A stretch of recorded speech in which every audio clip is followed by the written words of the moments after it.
Non, rassurez-vous, je ne vais pas vous le chanter. On se croirait en Bretagne, il pleut ici bien assez. Et puis en Siam, ce serait interdit. En Inde aussi, il y en a plein d'interdits. Pas le droit de montrer de sa peau le plus petit carré, ni de son corps disposé, je ne vous parle même pas d'IVG. Pas le droit de fréquenter un mec surcasté. Sinon, c'est l'opprobre à vie ou le viol assuré. Seul après 21h pour les meufs, c'est direct chez les keufs. Même pour les mecs non plus, l'hindou n'est pas si doux. Vague trop dangereuse, interdit de se baigner. Un pas de trop, en godage chez Vishnu, tu te fais incendier.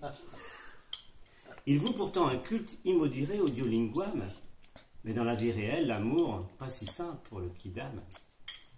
Étonnant pour le pays créateur de la Bhagavad Gita, où Karma et Sutra rivalisent et pas qu'à tour de bras. Oui, l'Inde est un pays un peu fou. On y croise la religion un peu partout. Dès 3 heures du mat, les pèlerins font la queue. Tout ça pour, sur le front, un peu de poudre aux yeux. Les cathos ne sont pas en reste. Il est 5 heures. Délie s'éveille. Au hurlement des cantiques pendant 1 heure. Mais entre eux et l'islam, pas de problème. Qui tu pries, on s'en fout, pas besoin d'anathème. Ils ont certes leur gourou, pas qu'à Katmandou, comme Vivekananda, un mec bien nourri, qui avait le temps de penser, pas qu'à chercher son riz. Il a donc pas écrit que des conneries. Le pire des athées, celui qui ne croit pas en lui. La seule religion, celle qui ignore la peur. Le fanatisme et l'ignorance de l'homme font le malheur. Oui, l'Inde est un pays très fou.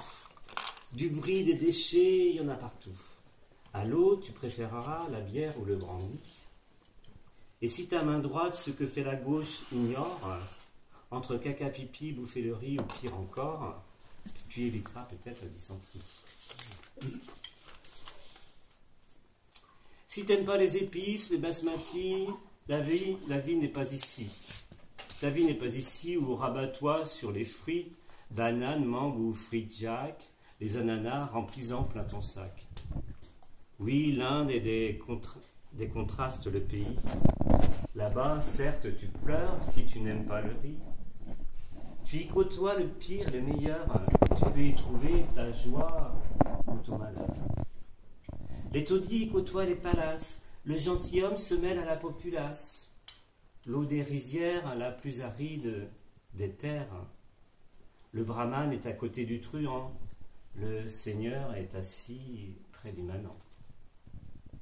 Non, il n'y a qu'un truc là-bas que j'ai trouvé gênant. C'est que les gens, ils sont toujours très souriants. Contents, pas contents, riches ou manants, ils apprennent comme elle vient, la vie.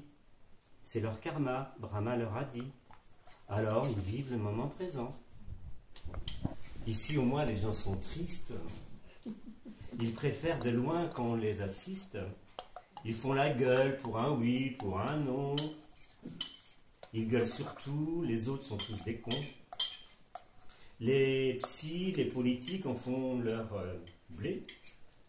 On leur fait croire que le problème, c'est le carbone. Ou que dans leur tête, il y aurait un peu trop d'hormones. Mais c'est juste qu'ils ne rient pas assez. Alors mec, si t'en as assez de voir ta face blême, la blancheur de ta race nique ta mère dans la glace, ta bouffe McDomisée, engluée dans tes blêmes, si de ton boulot dodo bobonne tu te lasses, peut-être c'est une idée, pars pour Bangalore, profite, rigole, de plaisir te gave. Et si tu n'y croises pas Dieu, pas grave, c'est juste que tu n'es pas encore mort. Voilà, je vous remercie.